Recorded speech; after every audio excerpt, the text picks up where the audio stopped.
నమస్తే గురువుగారు. శ్రీమాత్రే నమః. గురువుగారు దసరా అంటేనే ప్రత్యేకత. అవును. అయితే దసరా రోజని కాదు, దసరా నవరాత్రులు 9 రోజులు కూడా చాలామంది బంగారం ధరించడం శుభం అని చెప్పేసి చెప్తూ ఉంటారు. అవును. అండ్ దసరా టైంలో జమ్మిని బంగారం అని చెప్పేసి అంటారు. అవును. దసరా పండుగ రోజు పాలపిట్టను కూడా చూడాలి అంటారు. అవునమ్మా. అసలు ఒక దసరా పండుగ రోజు ఇన్ని ప్రత్యేకతలు ఎందుకు? పాలపిట్టను ఎందుకు చూడాలి? జమ్మి హ్మ్. ఎందుకు ముట్టుకోవాలి? అవును. ఇవన్నీ చెప్పాలి మీరు. అయితే ఇక్కడ ప్రధానమైనటువంటి అంశం ఏంటి అంటే, ద్వాపర యుగంలో పాండవులు అరణ్యానికి వెళ్ళేటప్పుడు తమ యొక్క శక్తి ఆయుధాలన్నీ కూడా ఎక్కడ దాచాలి అని అంటే కనుక శ్రీకృష్ణ పరమాత్ముడు ఈ వృక్షం మీద శమి వృక్షం మీద దాచుకోండి అని అన్నారు. హ్మ్. ఆ ఆయుధాలన్నీ కూడా మూట గట్టేసేసి ఒక క్లాత్‌లో చుట్టేసేసి ఆ శమి వృక్షం మీద పెట్టడం జరిగింది.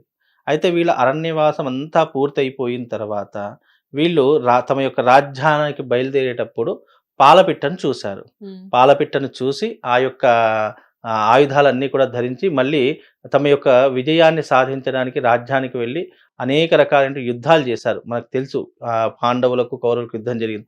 ఆ పాలపిట్టను చూసిన తర్వాత వీళ్ళకి విజయం చేకూరింది అని జెప్పేసి ఎవరైతే ఈ యొక్క పాలపిట్టను చూసి దసరా విజయదశమి రోజున పాలపిట్టను చూస్తారో అప్పటి నుండి వాళ్ళకన్ని విజయాలు చేకూరుతాయి అని చెప్పడం జరిగింది. హ్మ్. అలాగే ఈ యొక్క శమి వృక్షం అనేటటువంటిది బంగారము కాదు.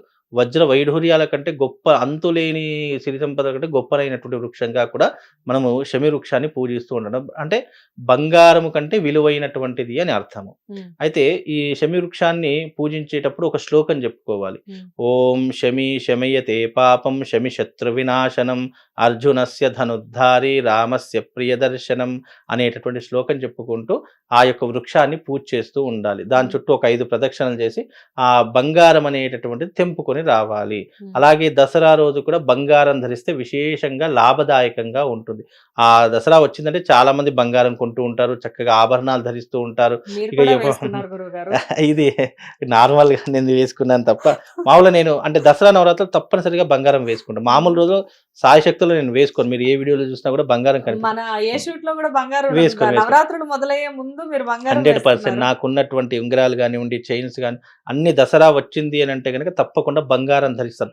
అలాగే బంగారం ధరించడం కూడా చాలా విశేషమమ్మా. హ్మ్. ప్రతి ఒక్కరి ఒంటి మీద బంగారం అనేటటువంటిది ఉండాలి. ఎందుకంటే బంగారం అనేటటువంటిది మనకు ఒక వైబ్స్ అంటే పాజిటివ్ వైబ్స్‌ని ఎక్కువగా గెయిన్ చేస్తూ ఉంటుంది. హ్మ్. బంగారం అందుకే స్త్రీలు ఎక్కువగా ఎందుకు బంగారం ధరిస్తారు అంటే గనక స్త్రీలు బంగారం ధరించడం వల్ల లక్ష్మీ కటాక్షం ఎక్కువగా కలుగుతూ ఉంటుంది. అలాగే ఈ యొక్క లక్ష్మీ కటాక్షం కలగడానికి కూడా బంగారం కూడా ఒక రకమైనటువంటి కారణం అవుతూనే ఉంటుంది. హ్మ్. కాబట్టి దసరా అనేటటువంటిది అమ్మవారి యొక్క శక్తి రోజులు కాబట్టి ప్రతి ఒక్కరూ కూడా ఎలా ఉండాలి అంటే నిండుగా బంగారం ధరించాలి, నిండుగా బట్టలు ధరించాలి, చక్కగా కుంకుమ ధరించాలి, చేతికి స్త్రీలు గాజులు వేసుకోవాలి, తలలో పూలు అంటే అమ్మవారిని మనం ఏ రకంగానైతే పూజిస్తామో, ఏ రకంగానైతే మనం మనసులో భావన చేసుకుంటామో అలాగే ఆ 9 రాత్రులు కూడా ప్రతి ఒక్క స్త్రీ అమ్మవారి యొక్క తత్వాన్ని అలవాటు చేసుకోవాలి. అంటే మిగతా రోజులు ఎలా ఉన్నా పర్వాలేదు. కానీ ఆ 9 రోజులు మాత్రము ప్రతి ఒక్క హైందవ స్త్రీ సనాతన ధర్మంలో చెప్పినటువంటి విలువలన్నీ 9 రోజులు కాళ్ళకు పసుపు పెట్టుకోవాలి. పసుపు లేకుండా ఏ సుమంగళి కూడా ఉండకూడదని కూడా మన సనాతన ధర్మంలో తెలియజేయడం జరిగింది. మామూలు రోజుల్లో పక్కన పెట్టేసేయండి. కానీ ఈ నవరాత్రులు వచ్చాయంటే తప్పనిసరిగా కాళ్ళకు పసుపు అనేటటువంటిది 9 రోజులు తప్పకుండా ఉండాలి. చేతులకు బంగారపు గాజులు కాదు, మట్టి గాజులను ప్రధానము. హ్మ్. మట్టి గాజులు ధరించాలి. తప్పకుండా మన చేతులకి గోరింటాకు అనేటటువంటిది ఉండాలి. అలాగే మన నుదిటి పైన కుంకుమ అనేటటువంటిది ఉండాలి. ఈ కుబేర స్థానంలో కూడా తప్పనిసరిగా కుంకుమ ధరించాలి. ఈ కుబేర స్థానంలో కుంకుమ ధరిస్తే ప్రతి ఒక్కరి ఇంట్లో ఐశ్వర్యం తులతూగుతూ ఉంటుంది. ఎప్పటికీ కూడా సిరి సంపదలతో ఆ ఇల్లు కలకలలాడుతుంది అని కూడా మనకు సనాతన ధర్మంలో తెలియజేయడం జరిగింది. కనుక ఇవన్నీ కూడా సనాతన శాస్త్రీయ సాంప్రదాయంలో ఇవన్నీ కూడా ప్రతి ఒక్క మానవుడు ఆచరించవలసినటువంటి ధర్మాలు. అలాగే ఈ 9 రాత్రులు మగవాడు కూడా సూర్యోదయానికి పూర్వమే నిద్ర లేవాలి. చక్కగా ఇంట్లో దీపారాధన చేసుకోవాలి. ఈ 9 రోజులు ధూపం వెయ్యాలి. హ్మ్. ధూపం లేనటువంటి ఇల్లు శ్మశానంతో సమానమట. హ్మ్. అందుకే ఈ 9 రోజులు తప్పకుండా ధూపం వేయాలి. సాంబ్రాణి ధూపం వెయ్యాలి. ఏదో అగరబత్తుల ధూపం కాదు. సాంబ్రాణి ధూపం వెయ్యాలి. గురువుగారు ధూపం అని చెప్పారు కాబట్టి ఇక్కడ ఒక చిన్న ప్రశ్న. హ్మ్. చాలా మంది మనకి కామెంట్స్‌లో అడుగుతున్నారు. హ్మ్. ధూపం అంటే అసలు ఏంటి? ధూపం ఎలా వేసుకోవాలి ఇంట్లో అనేది అడుగుతున్నారు. ధూపం అనేటటువంటిది మనకిప్పుడంటే ఈ లేటెస్ట్‌గా అగరబత్తులొచ్చేసి ఉన్నాయి. హ్మ్. కానీ ధూపం అంటే బొగ్గులను ఫస్ట్‌గా చక్కగా వేడి చేసేయాలి. బొగ్గులను కాల్చేసిన తర్వాత దానిపైన గుగ్గిలం దొరుకుతుంది ధూపం అంటే. హ్మ్. తర్వాత సాంబ్రాణి దొరుకుతూ ఉంటుంది. హ్మ్. మైసాక్షి దొరుకుతూ ఉంటుంది. ఊదు అనేటటువంటిది దొరుకుతూ హ్మ్. ఉంటుంది.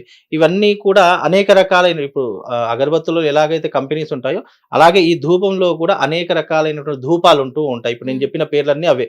ఊదు, మైసాక్షి, గుగ్గిలము, అలాగే ఈ యొక్క రకరకాలైనటువంటి ధూపాలు ఆ ధూపాలు ప్రత్యేకంగా తీసుకొచ్చేసి ఆ ధూపం ఇల్లు మొత్తము పొగ వేస్తూ ఉండాలి. హ్మ్. ధూపం వేయడం వల్ల ఇంట్లో అలక్ష్మి వెళ్ళిపోయి లక్ష్మీదేవి రావడానికి సూచికగా ఉంటూ ఉంటుంది. హ్మ్. ధూపం అనేటటువంటి ఈ రకంగా సాంబ్రాణి ధూపం వేస్తేనే ఇంట్లో ఐశ్వర్యం కలుగుతుంది అని శాస్త్రం. అందుకే ఈ అమ్మవారి నవరాత్రులు అందరూ కూడా ఇంట్లో సాంబ్రాణి ధూపం వేసుకుంటారమ్మా. గుగ్గిలమైనా, సాంబ్రాణైనా ఏదైనా ఒక రకం. ఏదైనా ఒకటే. కాకపోతే డిఫరెంట్ ఆఫ్ వీళ్ళు వాసన రావడం గానివ్వండి, అవి వేసేటటువంటి పొగ ఎక్కువ రావడం, తక్కువ రావడం, ఒక్కొక్కటి ఒక్కొక్క రకమైనటువంటి సువాసన వెదజల్లుతాయి. ఇప్పుడు అగరబత్తులలో కూడా రకరకాలు ఎలాగైతే ఉన్నాయో, అలాగే దీంట్లో కూడా ఊదు, మైసాక్షి, సాంబ్రాణి, గుగ్గిలం ఇవన్నీ కూడా రకరకాలైనటువంటి దాంతో ఉంటూ ఉంటాయి. ధూపం వేయడానికి ప్రత్యేకమైన రోజులేమైనా ఉంటాయా గురువుగారు? ఏ రోజైనా వేసుకోవచ్చా? ధూపం అనేటటువంటిది ప్రతిరోజు వేసుకోవచ్చు. దానికి ప్రత్యేకంగా అవసరం లేదు. ఎందుకంటే ఇంట్లో ధూప, దీప నైవేద్యాలు భగవంతుని దగ్గర పెట్టామంటే ఆ ఇంట్లో ఎప్పటికి కూడా సుఖ సంతోషాలు ఉంటాయి.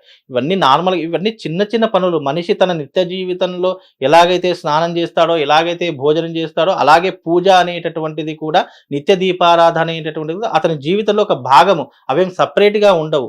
కాకపోతే ధూపదీప నైవేద్యాలు భగవంతుడి దగ్గర చూయిస్తే ఇంట్లో మనకు సుఖశాంతులుంటాయి. అలాగే ఇబ్బందులనేటటువంటివి రాకుండా ఉంటాయని చెప్పేసి ధూపం వేయడం యొక్క ఆంతర్యం తప్ప, ధూపానికి దుష్ట శక్తులు కూడా పారిపోతాయి హ్మ్. అనేటటువంటిది కూడా మనకు సనాతన ధర్మంలో చెప్పడం జరిగింది. కనుక ధూపం వేసుకోవడం చాలా విశేషం. కేవలం నవరాత్రులనే కాదు. కాకపోతే నవరాత్రులు తప్పనిసరిగా ప్రతి ఒక్కరు వేస్తారు. కనుక ఈ ధూపం వేయడం కూడా మనకు శుభ సూచకంగా చెప్పడం జరిగింది. కాబట్టి నవరాత్రులనేటటువంటివి ఆనందంగా ఆప్యాయంగా జరుపుకోవాలి. అలాగే ఈ యొక్క మీరు అడిగినటువంటి విధంగా శమి వృక్షం అనేటటువంటిది విశేషమైనటువంటి వృక్షం. బంగారంతో సమానం. దానిని పూజించడం వల్ల శని దోషాలు కూడా తొలగిపోతాయి. హ్మ్. శనికి సంబంధించినటువంటి వృక్షం ఏదైనా ఉందంటే అది శమి వృక్షము అని చెప్తూ ఉంటారు. హ్మ్. కనుక శనికి సంబంధించిన దోషాలు కూడా పోవాలంటే ఈ శమి వృక్షాన్ని పూజించాలి. ఆ రోజు చక్కగా బంగారం ధరించాలి. ఆ రోజున పాలపిట్టను దర్శనం చేసుకోవాలి. వీలైనంత వరకు ఆ రోజు బద్ధ శత్రువైనా సరే ఆలింగనం చేసుకొని దసరా మహోత్సవ శుభాకాంక్షలు తెలియజేయాలి. ఇలా విశేషమైనటువంటి పండుగలు మన సనాతన ధర్మం పండుగల వెనక కలిసికట్టుగా ఉండాలి అనేటటువంటి ఒక ఆశతో ఇవన్నీ కూడా పెట్టడం జరిగింది. ఇవన్నీ కూడా దుష్ట శిక్షణ, శిష్ట రక్షణ కోసం చేసేటటువంటి అవతారాలు ఆ తల్లి మనకు అందించినటువంటి విజయోత్సవము. కాబట్టి ఈ విజయోత్సవాన్ని మనం ఆనందంగా జరుపుకోవడం ద్వారా మనకు శుభం లాభం కలుగుతుంది. ఆ రోజు అందరికీ కూడా కొత్త బట్టలు ధరిస్తాము. దసరా వచ్చిందంటే చక్కగా కొత్త బట్టలు ఇక ధరించుకొని అందరినీ స్నేహితుల్ని, బంధువుల్ని అందరినీ కలవడానికి వెళ్తూ ఉంటాము. దసరా శుభాకాంక్షలు చెప్తూ ఉంటాము. ఇవన్నీ కూడా తెలియజేయడం వల్ల ఏమవుతుందంటే ప్రేమ, అనురాగం, ఆప్యాయత పెరగడంతో పాటు అమ్మవారి యొక్క సంపూర్ణమైనటువంటి అనుగ్రహం కలుగుతుంది. పాలపిట్టను చూడడం వెనక ఆంతర్యం ఉంటుంది. శమి వృక్షాన్ని పూజించడం ఆంతర్యం ఉంటుంది. 10 మందితో కలవడము దాని వెనక ఆంతర్యం ఉంటుంది. ఇవన్నీ కూడా దైవిక పరమైనటువంటి దానిలో ఒక భాగంగా దసరా నవరాత్రులు విజయోత్సవంగా జరుపుకుంటాం. అంటే మహిషాసురుడిని వధించిన తరువాత ఆ తల్లి యోగ నిద్రలోకి వెళ్ళిపోతుంది కాబట్టి ఆ అమ్మవారిని స్తుతించి, పూజించి, వేడుకున్నటువంటి వారికి విజయాలు చేకూరుతాయి. ఆ రోజు విశేషంగా మళ్ళీ ఈ యొక్క ఆయుధ పూజ కూడా చేస్తూ ఉంటాము. అవును. ఆయుధ పూజ. ఆయుధ పూజ చేస్తుంటాము. వాహనాల పూజ చేస్తూ ఉంటాము. ప్రతి ఒక్క పనిముట్ల పూజ కూడా మనం చేస్తూ అవును. ఉంటాము. ఇక ఆ రోజు మీ స్టూడియోలో కెమెరాలు అన్నిటికి పూజ చేస్తూ ఉంటారు. ఇలా అవును. ఆయుధ పూజ చేస్తున్నాం. అనేక రకాల పూజలు చేస్తున్నాం. ఇవన్నీ ఎందుకు అనంటే గనక ఆ రోజు మనం మన వృత్తి కూడా దైవంతో సమానం అని చెప్పేసి దేవి సప్తశతిలో కూడా చెప్పడం జరిగింది. యాదేవి సర్వభూతేషు వృత్తి రూపేణ సంస్థిత నమస్తస్సై నమస్తస్సై నమస్తస్సై నమో నమః. అంటే మనం ఏదైతే వృత్తి చేస్తున్నామో దాంట్లో వాడే ప్రతి వస్తువు కూడా దైవిక పరమైనటువంటి దాంతో ముడిపడి ఉంటుంది. కనుక దాన్ని కూడా పూజించడం ద్వారా మనకు విశేషమైనటువంటి లాభాలు కలుగుతాయి. విశేషమైనటువంటి అమ్మవారి యొక్క అనుగ్రహం కలుగుతుందని చెప్పేసి ఇలా దసరా వచ్చిందంటే ఇన్ని రకాల పూజాది క్రతువులు చేసుకుంటూ ఉంటాము. చక్కగా ఆ రోజు పిండి వంటలు తింటూ ఉంటాము. చక్కగా ఆ రోజున విశేషమైనటువంటి బంధువులను కలుస్తుంటాము. చాలా అందరూ కూడా ఒక దగ్గరికి వచ్చేస్తూ ఉంటారు. బతుకమ్మలు ఆడుతుంటాయి. ఇక నవరాత్రులు వచ్చాయంటే బతుకమ్మలు ఆడుతూ ఉంటారు. సందడిగా ఉంటుంది. ఇక 9 అందుకే దసరా సెలవులు వచ్చాయి అంటే గనక అమ్మమ్మ ఇల్లు, నానమ్మ ఇల్లు ఇక ఊర్లకు వెళ్ళిపోవడమే అంతా గడిచిపోతుందమ్మా. ఎలా అయినా దసరా అనేసరికి ఒక ప్రత్యేకం కదా! అలా ప్రత్యేకత ఇక ఆ దసరా కోసం చాలా మంది వెయిట్ చేస్తారు. పిల్లలైతే మరీ వెయిట్ చేస్తూ ఉంటారు. కాబట్టి ఇవన్నీ కూడా అమ్మవారి యొక్క అనుగ్రహం కోసము, అమ్మవారి యొక్క అనుగ్రహాన్ని మనం పూర్తిగా పొందడం కోసము, ఐహిక భోగ సుఖాలను వీడి అమ్మవారి యొక్క పాద పద్మములే అన్నిటికంటే గొప్పనైనటువంటివని అర్థం చేసుకోవడానికి ఈ దసరా నవరాత్రి ఉత్సవాలను చేసుకుంటామమ్మా. బాగుంది గురువుగారు. దసరా అంటే నిజంగానే మీరు అన్నట్లుగానే ప్రతి ఒక్కళ్ళకి అదొక సరదా పండుగ. అవునమ్మా. ఆ సరదాలో సంతోషాలు, సందళ్ళు అన్ని వెతుక్కోవడానికి ప్రతి చోటకి వెళ్ళి అందరూ అవునమ్మా. కూడా చాలా అందంగా జరుపుకునే పండుగ ఇది. అవునమ్మా. దాని గురించి మీరు ఇంకా అద్భుతంగా వివరించారు. నమస్తే గురువుగారు.